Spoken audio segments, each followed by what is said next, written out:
Good evening. I wonder how many of us here like snakes.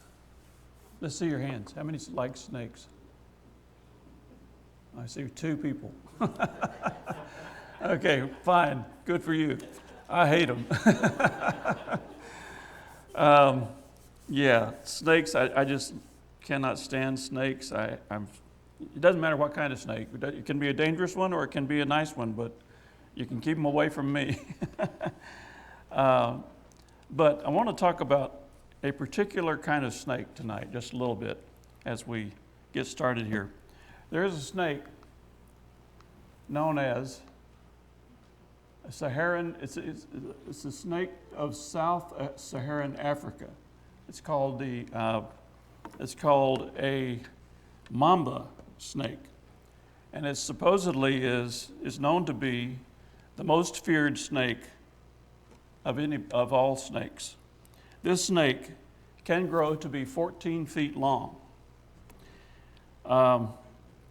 It comes, as you can see, in 2 colors, black and green, and each snake is deadly poisonous.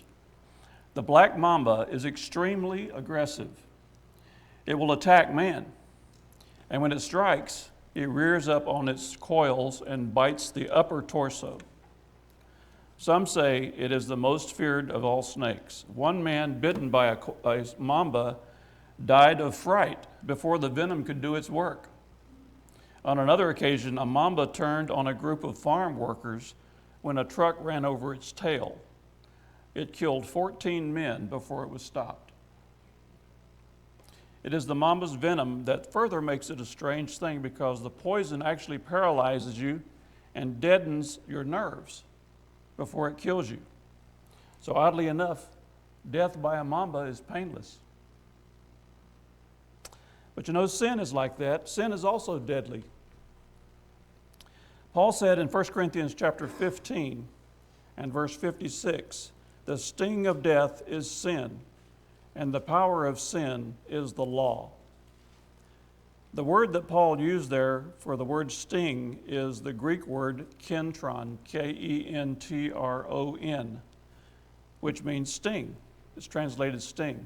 In this passage, though, it means destructive power or deadly venom. We deal with a serpent. We have to contend with a serpent also. In Genesis, Satan is described as a serpent. He is described as being cunning and deceitful. His venom, though, is deadlier than the mamba.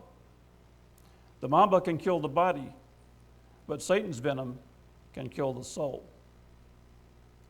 In Matthew chapter 10, verse 28, the Lord tells us, do not fear those who kill the body, but not the soul, but rather fear him who is able to destroy both soul and body in hell. So we don't need to fear the mamba if you're a Christian, but we need to fear the Lord who can destroy us in hell. And the sin of Satan is his venom.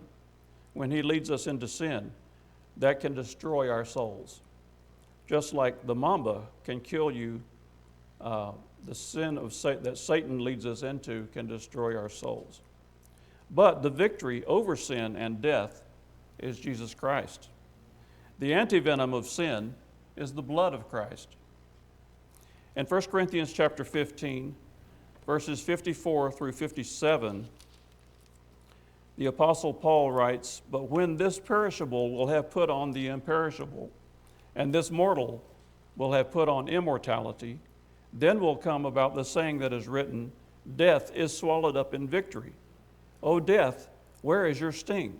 O grave, where is your victory? The sting of death is sin, and the power of sin is the law. But thanks be to God who gives us the victory through our Lord Jesus Christ. The snake we must hate the most is the one we can't see. That's Satan himself. And so we need to make sure we don't let the poison of Satan, which is sin, destroy our souls. The mamba is a very dangerous snake, very deadly. But the sting of sin that is unrepented of can kill you eternally. But you can get rid of the sin and be saved even tonight. You can get rid of that. You can take that anti-venom, which is the blood of Christ, to wipe away the sins in your life. Let Christ into your life tonight if you haven't already. If you haven't obeyed the gospel, we extend the invitation to you to do so because we don't know how much time we have left. If you've been putting it off, don't put it off any longer. If you know what you need to do, you should do it.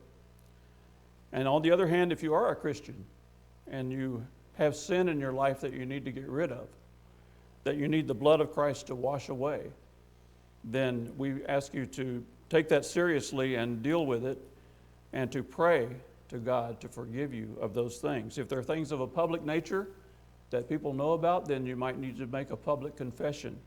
That's between you and God to make that decision. But whatever the need is, if you have a need this evening, we ask you to come and take care of that need as we stand together and sing the song.